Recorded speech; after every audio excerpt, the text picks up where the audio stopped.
Ja. Okay. Vi vil bevise, at differentialligningen dy dx er lige med a m minus y har den eneste løsning, eller hvor y er lige med m over 1 plus ce i minus max er den eneste løsning til den her differentialligning. Vi vil starte med at anvende separationen af det variable ved at gange dx herover, og så dividere med ay parentes m minus y herover på begge sider. Så det giver så, at dx er lige med dy over ay m minus y. Ja. Og så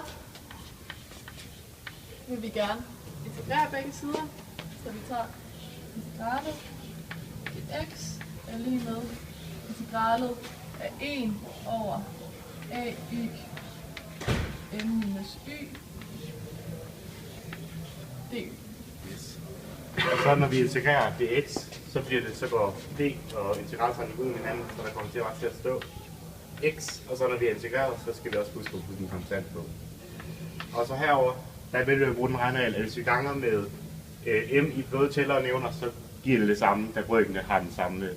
Og så hvis vi også lægger y til, eller trækker en konstant, eller lægger noget til i tælleren, og trækker fra igen, så gør det samme som at lægge 0 til. Så det gør vi med y. Så der kommer til at stå, at m, eller 1 gange m plus y minus y. Så y'erne går ud med hinanden, så der har det ændret noget, så vi har aktivt 0 til. Og så skal vi også gange m på hernede, så der kommer til at stå m af y, m minus y.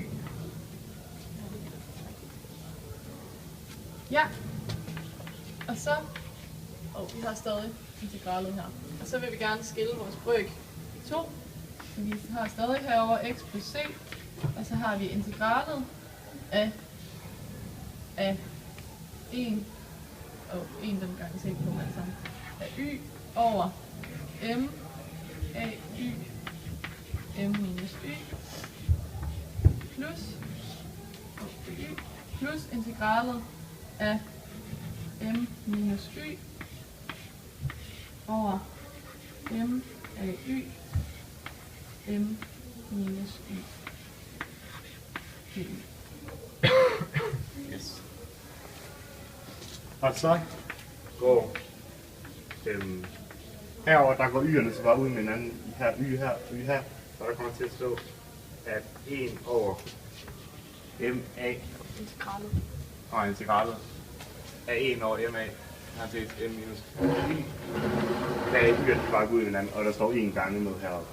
Og herover der går my så ud med hinanden, så der kommer til at stå, at integralet er 1 over m a y. Ja. Det. Og så skal vi til at integrere. Og vi kan se, at 1 over MA, det er faktisk bare en konstant. Så den sætter vi ude på integraltegnet. Og så når vi integrerer 1 over m minus y, så bliver det ln til m minus y. Og herover der har vi igen 1 over MA, som bare er en konstant. Den her udenfor. Og så har vi 1 over y, som bliver ln til y. Og så skal vi huske at lægge en konstant til.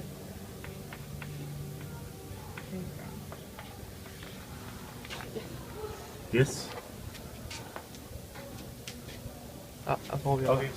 Og så ganger vi så med MA på begge sider, så der kommer her ganger så MA på begge led, så der kommer til at stå MA over MA, og det går så ud med hinanden, så der bare står 1.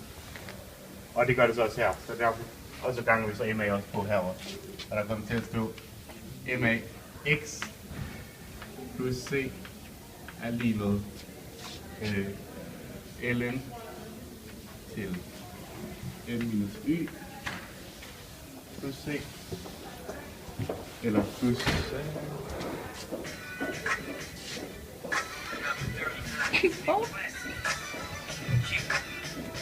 ln til y, og så samler vi så de to konstanter her også, så der kommer til at stå plus 2c, og så trækker vi så den her konstant her, trækker vi fra herovre, eller trækker vi konstant fra på begge sider, så der faktisk bare står plus c herovre.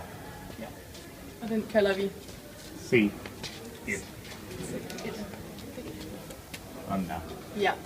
Og så har vi en regneregel, som jeg lige skriver herover, som hedder ln ln til a plus ln til b er lige med ln til A over B. b B over A over B. over a. Ja, og den vil vi så benytte her, hvor vi kan se, at her har vi så ln til det vi kalder a plus ln til det vi kalder b, så vi har m x er lige med ln til vores ln til b herovre y over m minus y. Og grunden til, at jeg ikke længere skriver de her to streger, er fordi vi nu vil kigge på løsninger, der har en y, der er større end 0. Så derfor så behøver vi ikke længere at angive, at det er den numeriske værdi. Yes. Og så har vi stadig vores c. Så vil vi så, for at få opnået ln herovre, så vil vi så bruge den omvendte regneregel, som så er ved at ophæve det e. Ja, e i x. Så herovre der kommer til at stå e i max. Og herovre kommer det til at stå lige med. Så det er e, de går så ud med hinanden. Så der, hele det her stykke her, parentes y minus m over y plus c1, det kommer så til at stå ophævet e. Men så vil vi så bruge den regneregel, som hedder, at når a i n plus m, det er så det samme som a i n gange med a i m. Det vil så sige, at ja, så det er alt det her, det kommer så e i y over m minus y.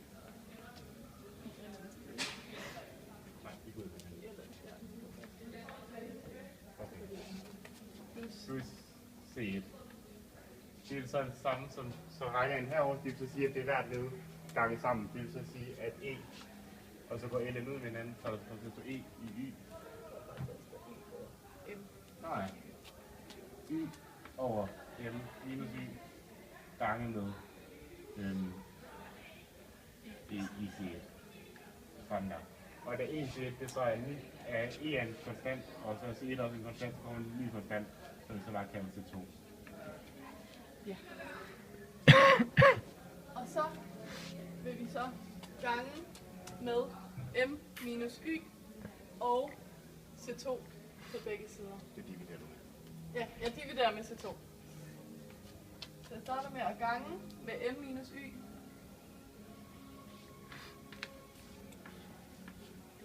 Det var elegant.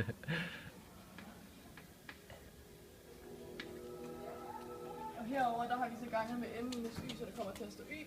Og så dividerer jeg også med c2, så den er væk her. Og så kommer der herover til at stå 1 over c2. Og det her 1 over c2, det er så igen en ny konstant, fordi 1 er en konstant, og c2 er en konstant. Og den kalder vi så for c3. Yes. Så skal vi lige have en diskussion. Ja. Yes. Så vil vi så gange ind i parentesen, og det gør vi så ved, at der kommer til at gange ved hvert led ind, så det ind på hvert led hedder det. Og der kommer til at stå m, c3, e i max, minus y, c3, e i max. Er lige noget. Ja. Og så lægger vi simpelthen bare y, c3, max til på begge sider. Så herover der har vi m, c3, e max. Og herover der har vi så y plus y, c3, e max. Ja. Og så har vi så set y uden for en parentes over på den her side. Så herover der kommer til at stå det samme, som er m, c3, e max. Er lige med. Og det er for set y uden for en parentes. Så for y, det der y vi kommer frem, så skal vi så have ganget med 1 herinde, plus c3, e max. Ja. Og så dividerer vi med 1 plus c3 e max, både på højre og venstre side. Så vi herover har m C3 i max over 1 plus C3 i max. Og herover har vi så y tilbage. Yep. Og så er vi så igen nogle regneregler med, at vi kan godt gange eller dividere med det samme, både i tæller og nævner. Så vi her gange eller dividerer så med C3 i max i både tællerne og nævner, og hernede skal det så gøres i hvert led. Så der kommer så til at stå her, der går C3 i max divideret med C3 i max, det går så ud med hinanden, så der kommer til at stå m over, skal vi dividere til hvert led, så 1 over C3 i max plus C3 plus 1 i max, som så bare giver 1. Ja. Og så Er lige noget. herover der kan vi se, at vi kan skille den her brøk ad, så vi har 1 over C3, som er en ny konstant, som vi bare kalder for C. Så herover der har vi m over C plus 1 over i max. Og 1 over i max, det bliver gange e i minus max, fordi at 1 over x er det samme som x i minus første. Og så har vi plus 1, og det så er lige med y. Ja. Og nu har vi så bevist, at den eneste løsning til differentialligningen dy dx er lige a i parentes m minus y. Har den eneste løsning, det er altså den her. Ja. Zoom. Hvad sagde jeg forkert? Det er fordi, at det er ikke 1 over i max. Det er ikke 1 over i max. Nej, det er 1 over C3, som der Det er 1 over i max. 1 Nej, over det- C3, det har vi lavet til den nye konstant, og så har vi 1 over i max, som gør, at det bliver e i Nej, det er minus fordi, i max. nej, det er ganger i max ud. Nej.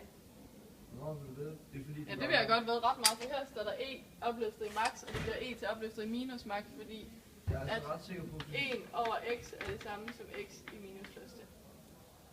du er sikker. Ja. Ret sikker. Så er jeg sikker på, at det er mig, der Fordi hvis man bare ganger med i max, så kommer der til at stå i max, så kommer det der minus igen. Er I glade? Men jeg tror bare, Ja. Men du kom til at springe et skridt over.